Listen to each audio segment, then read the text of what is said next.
और महात्मा गांधी जी को किसने मारा? अब बोलिए, मारने वाले भी आप, बांटने वाले भी आप, और दोष दूसरों पे देते हो। हाँ, बांटते भी आप ही हो, काटते भी आप ही हो, और दूसरों को मारते भी आप ही हो, और कहते ऊपर से बटेंगे तो कटेंगे। और मोदी जी को क्या अच्छा लगता मुझे मालूम, उन्होंने इतने झूठ बोलते हैं। मैं तो कभी पार्लियामेंट में बोलता था उनको, साहब आप इतने झूठ बोलते हैं कि मराठी मध्ये बोलतो म्हणतात की खोटं बोला पण रेटून बोला, नाही खोटं बोला पण रेटून बोला तो लोग आपोआपच खरा समजतात। तो ऐसा है मोदी जी का, झूठ बोलना और जोर से बोलना। मैं बाहर देशों में कांग्रेस पार्टी के, कांग्रेस सरकार ने काला धन रखा है, मैं लाके आपको 100 दिन में दूंगा, दिए, ये झूठ नहीं है। और आपने कहा उसके बाद में 2-2 करोड़ नौकरियां हर साल मैं दूंगा, 10 करोड़ नौकरियां आपने दी इस 11 साल में। फिर आपने कहा किसानों के लिए आप एमएसपी डबल करेंगे, आपने किया। महिलाओं पर जो अत्याचार हो गए इसके बाद, मैं आने के बाद खत्म होगा। नोटबंदी का आपने कहा कि नोटबंदी इसलिए मैं करना चाहता हूं काला धन खत्म करने के लिए और टेररिस्ट को रोकने के लिए, इन्फ्लेशन को रोकने के लिए मैं ये 100 दिन में आपको करके बताऊंगा, ये भी बोले। एक प्राइम मिनिस्टर होके इतने झूठ बोलते हैं।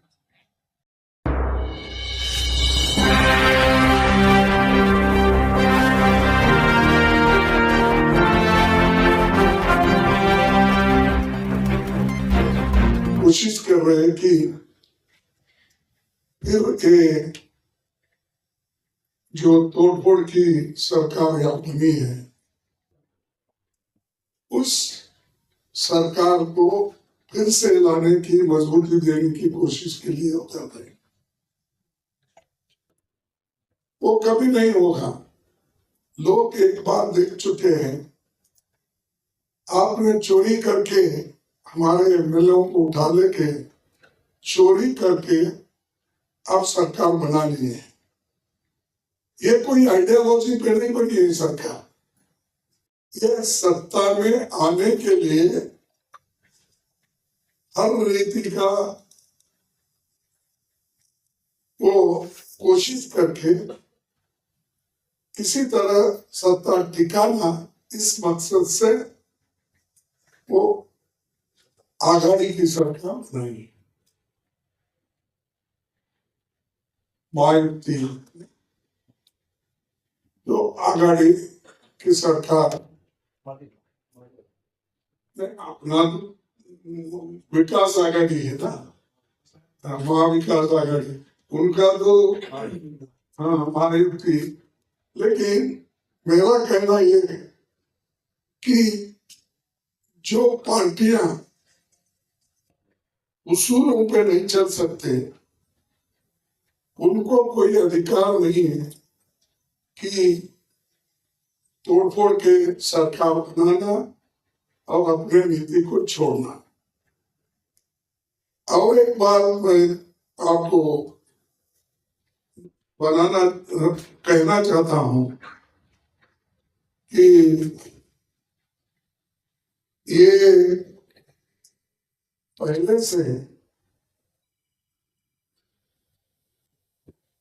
भड़काऊ भाषण देते हैं, कहीं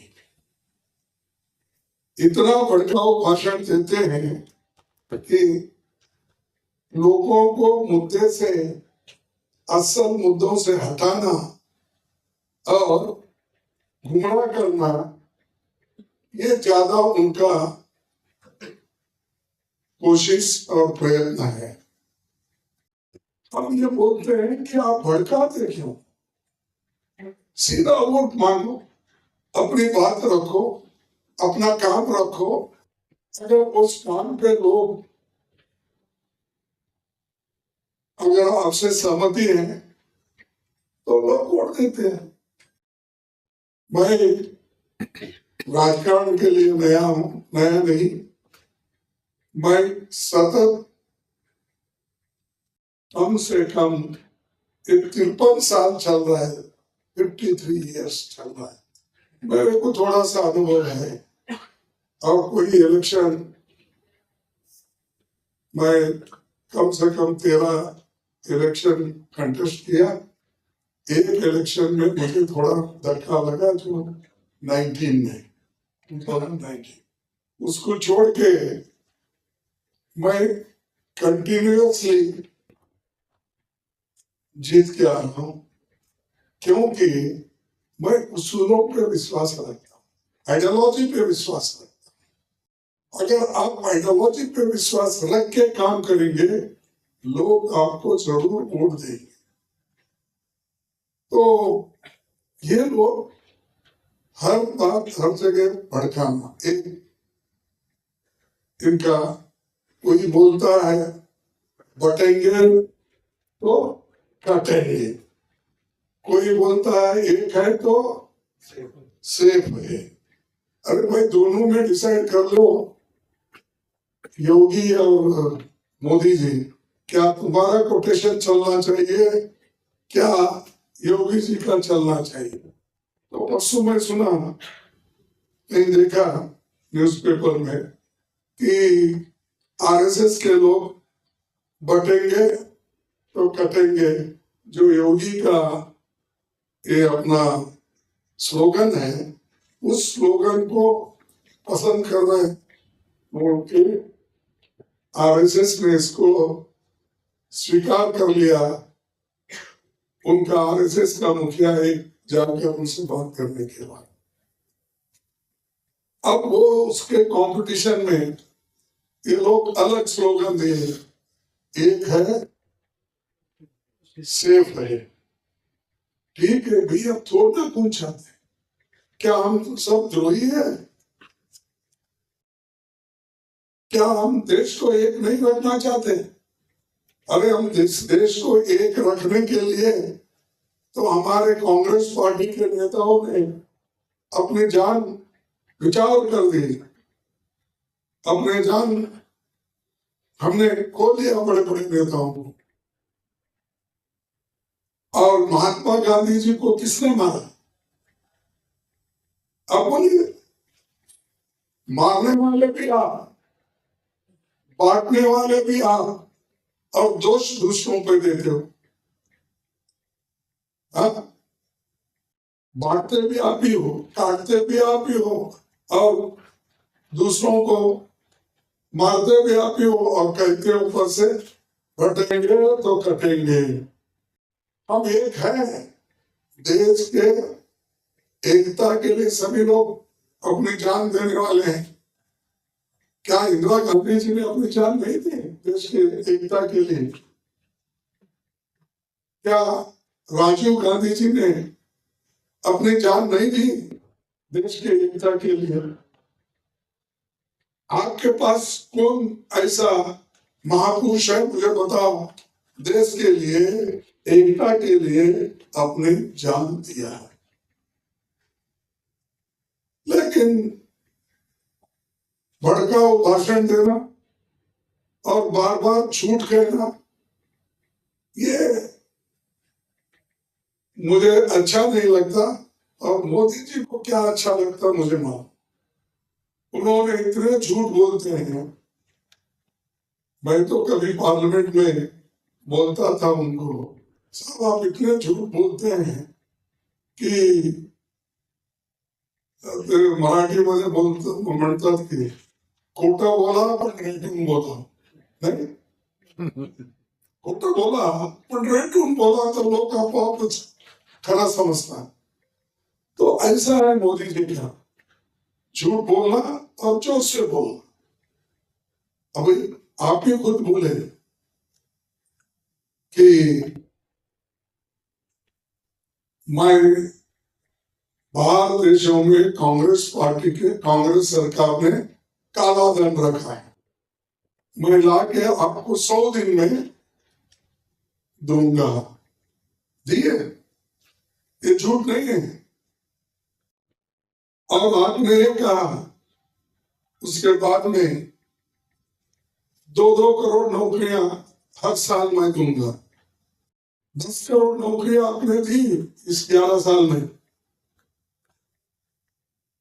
फिर आपने कहा किसानों के लिए आप एमएसपी डबल करेंगे,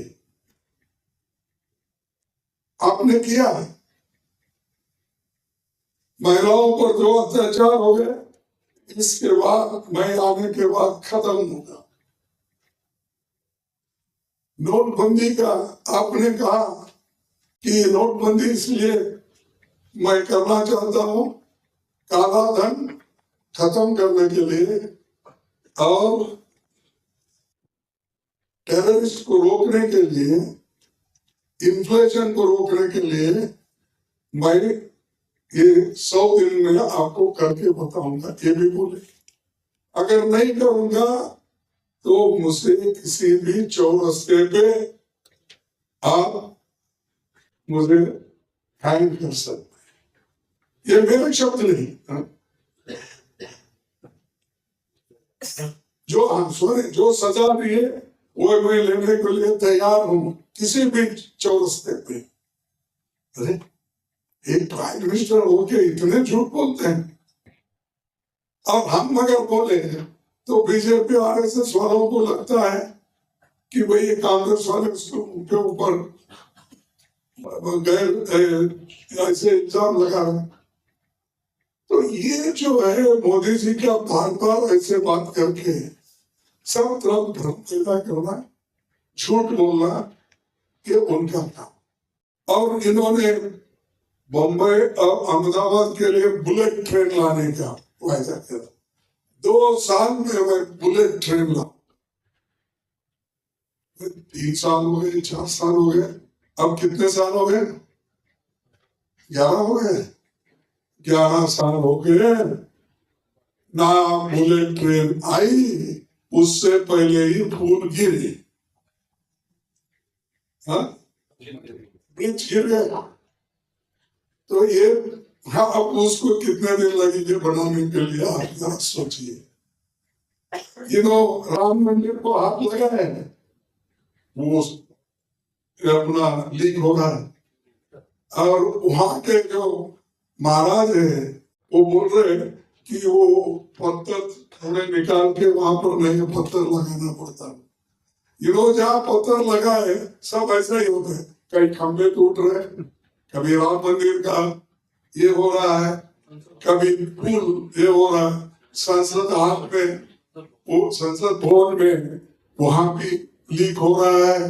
शिवाजी महाराज के पुतले को इन्होंने उद्घाटन किया, इन्होंने हाथ लगा दी, वो गिर गया। और उन्हीं के एक गुजरात में मेरे को अभी याद है, कौन सा, मोरबी तो वहां पर वो झूलता हुआ फूल को इन्होंने इनॉग्रेट किया, या इनके लोग, इनका हाथ लगा और दूसरे किसी का हाथ लगा मालूम नहीं, वो भी गिर गया। 400 के ऊपर रेलवे एक्सीडेंट हो गए, किसान मर रहा है, रेप हो रहे हैं बच्चियों का, इधर ध्यान नहीं, इधर ध्यान जो। तो ये अगर सरकार रहेगी, ये झूठों की सरकार है यहाँ महाराष्ट्र में, और इनको सबक सिखाना जरूरी है। इसीलिए हम ये चाहते हैं एक अच्छी गवर्नमेंट महाराष्ट्र में देने के लिए, और इसके लिए हमारी जो गठबंधन की सरकार है, इंडिया गठबंधन, उसके तहत एनसीपी, शरद पवार और उद्धव ठाकरे जी और कांग्रेस मिलके जो लड़ रही है वो न्याय के लिए लड़ रही है। और जो महाराष्ट्र को बहुत से चीजें नहीं मिले वो मिलना चाहिए, ये हमारा एक अपना एक प्रेशर है।